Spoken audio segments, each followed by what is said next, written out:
I suppose it was inevitable. After cutting many stones over the past 8 months, I finally decided to try my hand at designing my own. Now, the reason someone might want to design their own gemstone as an amateur cutter, I would say first and foremost is that if all you're doing is following the designs of someone else, for example, there's a baby over there. For example, there's tons of designs by Voltolini or Akvan on the gemologyproject.com website, and I could just go and cut their designs all day. You know, there's hundreds of them. If I were to just cut their designs, then it's not really best practice, because then I'm just using their designs to make money. And they spent a lot of time and effort in creating those designs, vetting them in many cases, and they do put them out there, but in some cases there are end user license agreements where, yeah, you can cut a lot of stones if you want, but it's for, you know, personal use only. You can't sell them commercially in some cases, or if you do sell them commercially, they kind of want to cut, which, you know, it's not really enforceable necessarily. I could cut every design they have and sell them and say, you know, whatever.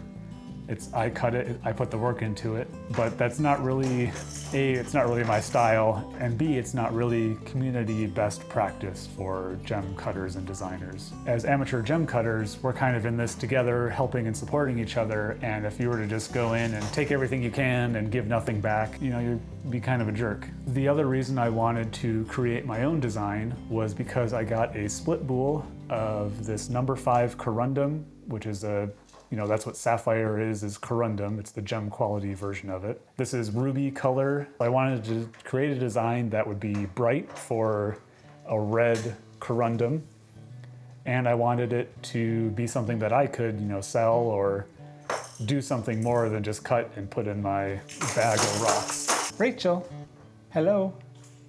Yeah, that's really loud. Yeah. Why did I put you in the loudest thing possible? What I wound up with my design was a square cut, which looks like this. I'll show a close-up view here, but this is a 4.52 carat, 8.9 millimeter plus or minus 0.1 millimeter square Barian design in number 5 corundum. It's fairly bright, I would say, although it's not super sparkly. There are some vantage points where it's more sparkly than others. And this is the facet diagram for that, which I originally called it Foxtrot, just because that was the first word that came to mind. But after someone suggested it on Discord, I renamed it Squarion B. Squarion because it is a square. Barian, where Barian is the half moon design facets on the pavilion. And B just because Squarion by itself seemed kind of boring. There's a couple of features here that I wanted to point out. You know, this isn't the best design. I think I may need to reorganize one of the pavilion cuts and move them kind of around in order to create a more meat point style cut. On the sort of side profile view here and here, we have a fairly deep pavilion with a pavilion to width ratio of 0.529 and a crown depth to width ratio of just 0.1. And with Barian style designs, those tend to be a little bit deeper, which isn't actually that great for, you know, darker colored gemstones, because then the deeper the stone, the darker the color. And so I had to compensate for that by having a very shallow crown. And my crown width of 0.1 is really shallow, where a lot of designs will be more like 0.15 or 0.2 crown to width ratios. Those are, you know, 1.5 to 2 times as deep.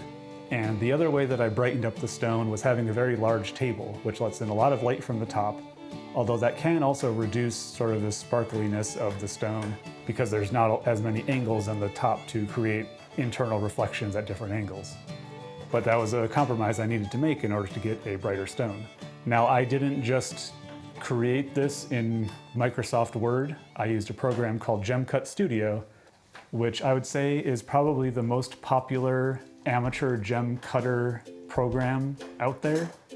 There used to be one, and there is still one called GemCAD, I believe is the name. I haven't used it, but I don't think that's being developed or supported as much anymore, whereas GemCut Studio is being still actively updated and has support online by the creator.